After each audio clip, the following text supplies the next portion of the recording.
அகில இந்திய யோகாசன போட்டி புதுச்சேரி அணி 19ஆம் தேதி தேர்வு செய்யப்படுவார்கள் என அறிவிக்கப்பட்டுள்ளது.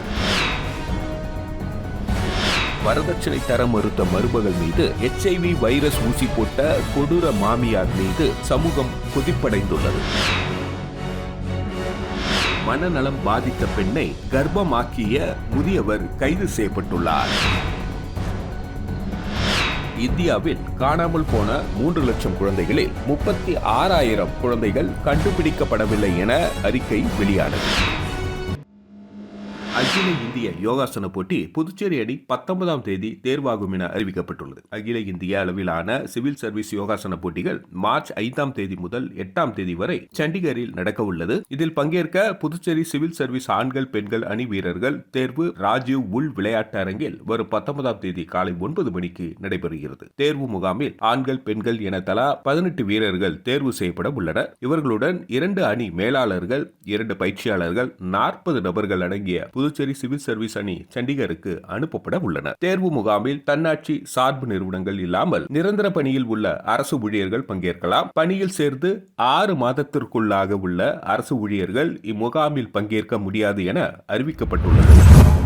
வரதட்சணை தர மறுத்த மருமகள் HIV வைரஸ் ஊசி போட்ட கொடூர மாமியார் ஒரு கொடூர சம்பவம். உத்தரப்பிரதேச மாநிலம் சகரன்பூர் மாவட்டத்தில் உள்ள கங்கோவை சேர்ந்த பெண்ணுக்கும் ஹரித்வாரை சேர்ந்த இளைஞருக்கும் கடந்த 2023ஆம் ஆண்டு திருமணம் நடைபெற்றது. பெண் வீட்டார்கள் ரூபாய் 15 லட்சம் ரொக்கமும் லட்சக்கணக்கான மதிப்புள்ள நகைகளையும் வரதட்சணையாக கொடுத்துள்ளனர். மேலும் ரூபாய் 25 லட்சம் ரொக்கம் கேட்டு மணமகன் வீட்டார் அழுத்தம் கொடுத்துள்ளனர். பின்னர் இந்த விஷயம் பேசி தீர்க்கப்பட்டது. ஆனால் திருமணத்திற்கு பிறகு சில வருடங்களில் வரதட்சணை கேட்டு மாமியார் தொந்தரவு கொடுத்துள்ளார். பின்னர் மருமகளுக்கு HIV தொற்று சிரிஞ்சை பயன்படுத்தி ஊசி செலுத்தி நோய் பாதிப்பை ஏற்படுத்தியுள்ளார். மருத்துவ பரிசோதனையில் அந்த பெண்ணுக்கு HIV தொற்று இருப்பது உறுதி செய்யப்பட்டது. இது குறித்து பெண்ணின் தந்தை போலீஸ் ஸ்டேஷனில் புகார் அளித்தார். இது குறித்த பெண்ணின் கணவர், மாமியார் மற்றும் நாத்தனார் ஆகியோர் மீதும் போலீசார் வழக்கு பதிவு செய்து விசாரணை நடத்தி வருகின்றனர். மருமகளுக்கு அவரது மாமியார் HIV வைரஸ் ஊசியை செலுத்திய சம்பவம் பரபரப்பை ஏற்படுத்தியுள்ளது. புதுச்சேரியில் மனநலம் பாதிக்கப்பட்ட பெண்ணை கர்ப்பமாக்கிய முதியவர் கைது செய்யப்பட்டுள்ளார். புதுச்சேரி பகுதியை சேர்ந்தவர் மனநல பாதிக்கப்பட்ட 38 வயது பெண் கடந்த மாதம் வயிற்று வலி காரணமாக மருத்துவமனைக்கு சிகிச்சைக்கு சென்றார். அவரை மருத்துவர்கள் பரிசோதித்த பொழுது கர்ப்பமாக இருப்பது தெரியவந்தது. இது குறித்து போலீசாருக்கு மருத்துவர்கள் தகவல் தெரிவித்தனர். இது தொடர்பாக கிருமாம்பாக்கம் போலீசார் வழக்கு பதிந்து விசாரணை நடத்தினர். அதில் கிருமாம்பாக்கம் பகுதியை சேர்ந்த தேவராஜ் என்கிற முதியவர் அந்த பெண்ணை கர்ப்பமாக்கியது தெரியவந்தது. இதனையடுத்து அவரை பிடித்து போலீசார் விசாரித்தனர். அவர் மாடு மேய்த்து கொண்டிருந்த பொழுது அப்பெண் விறகு பொறுக்க வந்ததாகவும் அவரை பலாத்காரம் செய்ததையும் ஒப்புக்கொண்டார். இதையடுத்து கிருமாம்பாக்கம் போலீசார் தேவராஜை கைது செய்து கோர்ட்டில் ஆஜர்படுத்தி காலாப்பட்டு மத்திய சிறையில் அடைத்தனர். இந்தியாவில் கடந்த 4 ஆண்டுகளில் காணாமல் போன 3 லட்சம் குழந்தைகளில் 36,000 குழந்தைகள் கண்டுபிடிக்கப்படவில்லை என அறிக்கையில் தெரிவித்துள்ளது. இந்தியாவில் கடந்த 4 ஆண்டுகளில் காணாமல் போன குழந்தைகள் குறித்த அறிக்கையை கூடுதல் சொலிசிட்டர் ஜெனரல் சமர்ப்பித்தார். இந்தியா முழுவதும் குழந்தைகள் கடத்தல் தொடர்பான வழக்குகள் உச்சநீதிமன்றத்தில் விசாரணைக்கு வந்தது. வழக்கில் மத்திய அரசு சார்பில் கூடுதல் சொலிசிட்டர் ஜெனரல் ஐஸ்வர்யா பாட்டி ஆஜரானார். அவர் தெரிவித்ததாவது, 2020ஆம் ஆண்டு முதல் கடந்த 4 ஆண்டுகளில் காணாமல் போன கிட்டத்தட்ட 3 லட்சம் குழந்தைகளில் பெரும்பாலானோரை மாநில மற்றும் மத்திய காவல்துறை மீட்டிருந்தாலும் கிட்டத்தட்ட 36,000 குழந்தைகளை இன்னும் கண்டுபிடிக்கவில்லை. குழந்தைகள் காணாமல் போனதாக புகார் அளிக்கப்பட்டு 4 மாதங்களாகியும் கண்டுபிடிக்கப்படாவிட்டால் காணாமல் போன குழந்தைகள் வழக்குகளை மனித கடத்தல் தடுப்பு பிரிவுக்கு மாற்றுமாறு மாநிலங்களுக்கு மத்திய அரசு அறிவுறுத்தியுள்ளது. இந்தியாவில் காணாமல் போன குழந்தைகளில் அதிகபட்சமாக 58,665 பேர் மத்திய பிரதேசத்தை சேர்ந்தவர்கள். பீகாரில் 2020 முதல் 24,000க்கும் மேற்பட்ட குழந்தைகள் காணாமல் போயுள்ளனர். அவர்களில் 12,600க்கும் மேற்பட்டோர் இன்னும் கண்டுபிடிக்கப்படவில்லை. ஆனால் 4 மாதங்களுக்குள் 45,585 பேரை மீட்கப்பட்டுள்ளனர். தில்லி, பஞ்சாப், நாகாலாந்து, ஜார்க்கண்ட், தமிழ்நாடு, மேற்கு வங்கம், ஜம்மு காஷ்மீர், ஆந்திர பிரதேசம் ஆகிய மாநிலங்களில் காணாமல் போன குழந்தைகள் மற்றும் கண்டுபிடிக்கப்பட்ட குழந்தைகளின் எண்ணிக்கை தொடர்பான தரவுகளை அம்மாநில அரசுகள் வழங்கவில்லை என்று கூறினார். தமிழகம் மற்றும் புதுச்சேரியில் நாளை பகல் நேர வெப்பநிலை 3 டிகிரி வரை உயர வாய்ப்புள்ளதாகவும், தமிழகம் புதுச்சேரியில் நாளை பகல் நேர அதிகபட்ச வெப்பநிலை இயல்பை விட 3 டிகிரி செல்சியஸ் வரை கூடுதலாக பதிவாக வாய்ப்புள்ளது. அதே சமயம் அதிகாலை லேசான பனிமூட்டம் காணப்படும். தமிழகம், புதுச்சேரி, காரைக்கால் பகுதிகளில் வரும் 22ஆம் தேதி வரை வறண்ட வானிலை தொடரும். சென்னை மற்றும் புறநகர் பகுதிகளில் வானம் ஓரளவு மேகமூட்டமாக காணப்படும். அதிகாலையில் லேசான பனிமூட்டம். ஆசியாவிலேயே மிகப்பெரிய யானை சுதை சிற்பம் சுற்றுலா பயணியர் பார்க்க செல்ல முடியாத அவலம் ஏற்பட்டுள்ளது. ஆசியாவிலேயே மிகப்பெரிய யானை சுதை சிற்பம் உள்ள சலுப்பை கிராமத்தில் அடிப்படை வசதிகளை ஏற்படுத்த சுற்றுலா தலமாக்க வேண்டும் என்ற கோரிக்கை எழுந்துள்ளது. அரியலூர் மாவட்டம் கங்கை கொண்ட சோழபுரம் அருகே உள்ள சலுப்பை கிராமத்தின் எல்லையில் துறவு மேல் அழகர் கோவில் உள்ளது. இக்கோவிலில் ஆசியாவிலேயே மிகப்பெரிய யானை சுதை சிற்பம் உள்ளது.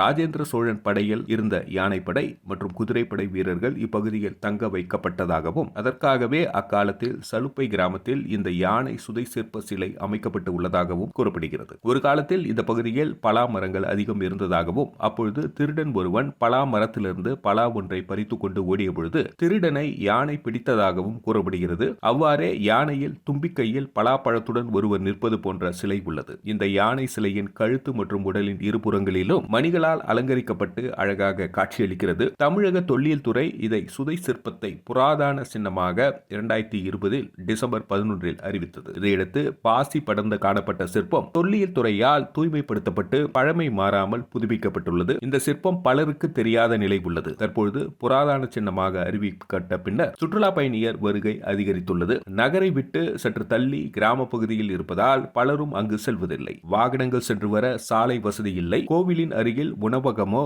பெரிய கடைகளோ இல்லை என்பது மக்களின் குற்றச்சாட்டு. இச்சிலையை பார்க்க செல்ல வேண்டுமானால் பிரதான சாலையை கடக்க வேண்டும். அந்த சாலை கடந்த நவம்பரில் பெய்த மழையில் அடித்து செல்லப்பட்டது. இதனால் சுற்றுலா பயணியர் சிலையை பார்க்க செல்ல முடியாத நிலை ஏற்பட்டுள்ளது. இச்சாலையை சீரமைத்து சாலை வசதி, தங்கும் விடுதி, ஹோட்டல், கழிப்பறை உள்ளிட்ட அனைத்து வசதிகளையும் ஏற்படுத்த மாவட்ட நிர்வாகமும் தமிழக தொல்லியல் துறையும் நடவடிக்கை எடுக்க சுற்றுலா பயணியர் கோரிக்கை விடுத்துள்ளனர். புதுடெல்லியில் 104 நாட்கள் இரவு பகலாக தங்களின் செல்ல நாயை தேடிய தம்பதியின் பாச போராட்டம் ஒரு சிறப்பு பார்வை. டெல்லியை சேர்ந்தவர் தீபாயின் கோஷ், இவரது மனைவி கஸ்தூரி பத்ரா. இந்த தம்பதி குர்கானில் வசிக்கின்றனர். இவர்கள் வூஃப் மற்றும் கிரே ஹவுண்ட் என்ற பெயரில் 2 நாட்டு ரக நாய்களை பாசமுடன் வளர்க்கின்றனர். வெளியில் எங்கு சென்றாலும் இந்த நாய்களை தங்களுடன் அழைத்து செல்வது வழக்கம். இந்த தம்பதி நவம்பர் 3ஆம் தேதி ஆக்ராவில் உள்ள ஒரு ஹோட்டலில் நாய்களுடன் தங்கியிருந்தனர். நாய்களை ஹோட்டலில் விட்டுவிட்டு பதேப்பூர் சிக்ரியில் சுற்றி பார்க்க சென்றனர். அப்பொழுது திறந்திருந்த ஹோட்டல் கதவு வழியாக கிரே ஹவுண்ட் நாய் வெளியே சென்று விட்டது. நாயை காணாமல் திடுக்கிட்ட ஹோட்டல் ஊழியர்கள் தம்பதிக்கு தகவல் தெரிவித்தனர். அதிர்ச்சி அடைந்த தம்பதி சுற்று வட்டார பகுதிகளில் தேடி பார்த்தனர். நாயை கண்டுபிடிக்க முடியவில்லை. வேறு வழி இல்லாத நிலையில் ஹோட்டல் மீது போலீசில் புகார் அளிக்கப்பட்டது. போலீஸ் உதவியுடன் சிசிடிவி காட்சிகளும் ஆய்வு செய்யப்பட்டன. ஆனாலும் நாய் கிடைக்கவில்லை. காணாமல் போன 2 நாட்கள் கழித்து நவம்பர் 5ஆம் தேதி தாஜ்மஹால் மெட்ரோ ரயில் நிலையம் அருகே நாய் சுற்றி திரிந்த காட்சி சிசிடிவியில் பதிவாகியிருந்தது. வேறு சிலரோ நாயை ஆக்ராவில் உள்ள ஷாஜகான் கார்டனில் பார்த்ததாக தெரிவித்தனர். நாய் ஆக்ராவில் இருப்பதை உறுதி செய்து கொண்ட தம்பதி 2 வாரங்கள் அங்கேயே தங்கி வீடு வீடாக சென்று விசாரித்தனர். வழியில் தென்பட்ட நபர்களிடம் எல்லாம் தங்கள் நாய் காணாமல் போய்விட்டதாக கண்ணீர் மல்க தெரிவித்தனர். ஆள் நடமாட்டம் இல்லாத காட்டு பகுதியாக இருந்தாலும் இருள் சூழ்ந்த இடமாக இருந்தாலும் தேடி செல்வதற்கு தம்பதி தயங்கவில்லை. தன் நாயின் பெயரை சொல்லி பல 100 முறை கஸ்தூரி அழைப்பார். எங்காவது அருகில் இருந்தால் தன் குரல் கேட்டதும் நாய் ஓடி வந்துவிடும் என்பது அவரது நம்பிக்கை. இப்படியே நாட்கள் கடந்தன.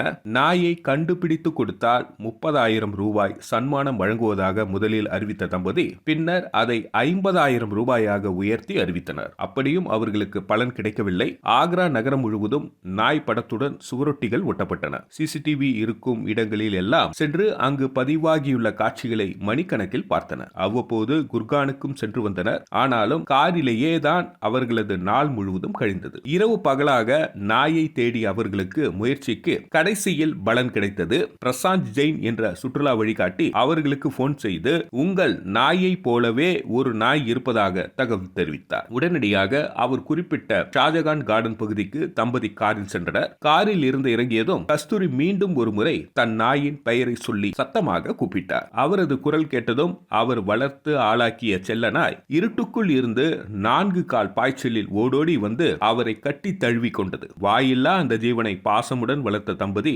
கண்ணீர் மல்க அதை அரவணைத்துக் கொண்டனர். வளர்ப்பு நாய்க்காக 104 நாட்கள் வேலையை விட்டு தேடுவதையே 24 மணி நேரமும் செய்து கொண்டிருந்த அந்த தம்பதி தங்களுக்கு உதவிய அனைவருக்கும் கண்ணீர் மல்க நன்றி தெரிவித்தனர்.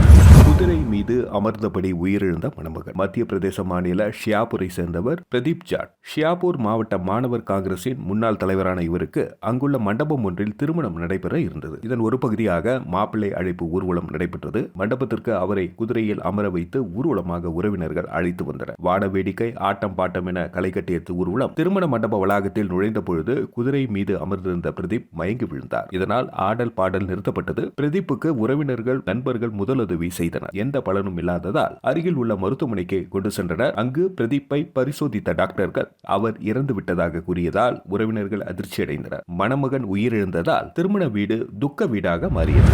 அமெரிக்காவில் புயல் மழை வெள்ளத்தில் 9 நபர்கள் பலியாகியுள்ளதாகவும் 39,000 வீடுகளில் மின் துண்டிக்கப்பட்டுள்ளதாகவும் தெரிவிக்கப்பட்டுள்ளது. வாஷிங்டன், அமெரிக்காவில் புயல் மழை மற்றும் வெள்ளம் காரணமாக 9 நபர்கள் உயிரிழந்துள்ளனர். 39,000 வீடுகளில் மின்சாரம் துண்டிக்கப்பட்டுள்ளது. அமெரிக்கா கடுமையான வானிலையால் பாதிக்கப்பட்டுள்ளது. புயல் காரணமாக பெய்த கனமழையால் 9 நபர்கள் உயிரிழந்து அதில் கெண்டக்கியில் மட்டும் 8 நபர்கள் உயிரிழந்துள்ளனர். இவர்கள் உயிரிழப்புக்கு பலத்த மழை மற்றும் நீரில் மூழ்கிய சாலைகள் காரணமாகும். 39,000 வீடுகளில் மின் துண்டிக்கப்பட்டுள்ளது. மேலும் நிலைமை மோசமடையக்கூடும் என்று கெண்டக்கி கவர்னர் பெஷியர் கூறியுள்ளார். இந்த துயர சம்பவம் குறித்து கெண்டக்கி கவர்னர் பெஷியர் கூறியதாவது: வெள்ளத்தில் சிக்கி தவித்த நூற்றுக்கணக்கான மக்களை மீட்க வேண்டியுள்ளது. தாய் மற்றும் 7 வயது குழந்தை உட்பட பெரும்பாலான இறப்புகள் கார்கள் அதிக நீரில் சிக்கியதால் ஏற்பட்டது. மக்கள் சாலைகளில் செல்வதை தவிர்க்க வேண்டும். புயல் தொடங்கியதிலிருந்து மாநிலம் முழுவதும் 1000 நபர்கள் மீட்பு பணியில் ஈடுபட்டுள்ளனர். சில பகுதிகளில் கடுமையான காற்று வீசுவதால் மின் தடைகள் அதிகரிக்கக்கூடும் என்றார். பெரும்பாலான பகுதிகளில் 15 சென்டிமீட்டர் வரை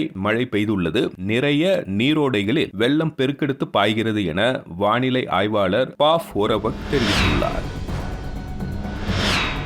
அகில இந்திய யோகாசன போட்டி புதுச்சேரி அணி 19ஆம் தேதி தேர்வு செய்யப்படுவார்கள் என அறிவிக்கப்பட்டுள்ளது.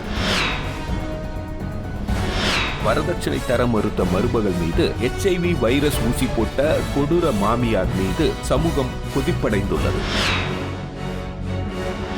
மனநலம் பாதித்த பெண்ணை கர்ப்பமாக்கிய முதியவர் கைது செய்யப்பட்டுள்ளார்.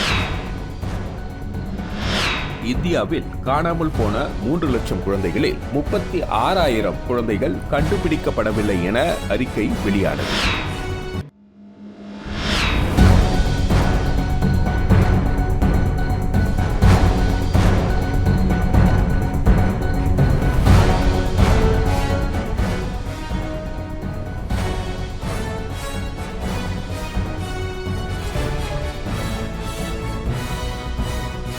நம்ம சேனலை சப்ஸ்கிரைப் பண்ணுங்க, லைக் பண்ணுங்க, ஃப்ரெண்ட்ஸ்க்கும் ஷேர் பண்ணுங்க.